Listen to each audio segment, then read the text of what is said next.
Une seconde mesure qui me paraît importante, c'est celle du pôle public bancaire, c'est-à-dire la constitution d'un organisme de crédit public qui soit en capacité d'accorder des prêts aux entrepreneurs, entrepreneuses, qui permettent en fait d'intervenir là où soit le crédit privé n'intervient pas parce qu'il a des conditions de tri par rapport aux projets qui sont trop draconiennes, soit en termes de confiance, soit en termes de rendement prévisionnel à X années, qui soient là pour couvrir les personnes qui ne passent pas par le prêt d'honneur, qui n'ont pas non plus BPI France, bref, ce monde de l'entrepreneuriat qui n'est pas en capacité de faire valoir ses projets et pour lequel pourtant faire un projet est une manière comme une autre d'intervenir dans la vie de la cité. Je pense que c'est le cas de beaucoup de personnes, c'est le cas de madame qu'on avait ici sur l'écran, je pense qu'elle s'est lancée dans le recyclage parce que c'est une manière de changer le monde, de lancer un business, une entreprise, de créer quelque chose avec un collectif de travail.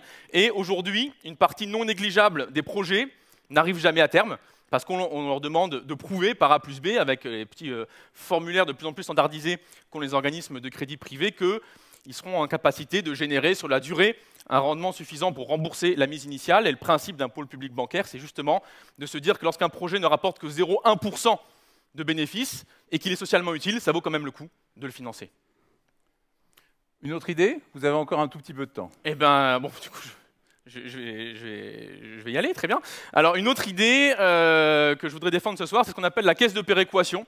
Ça me paraît intéressant à soumettre au débat, peut-être pour les questions après qu'on pourra avoir. Qu'est-ce que ça signifie? Une caisse de péréquation, c'est une manière de mutualiser la contribution sociale entre grandes et petites entreprises.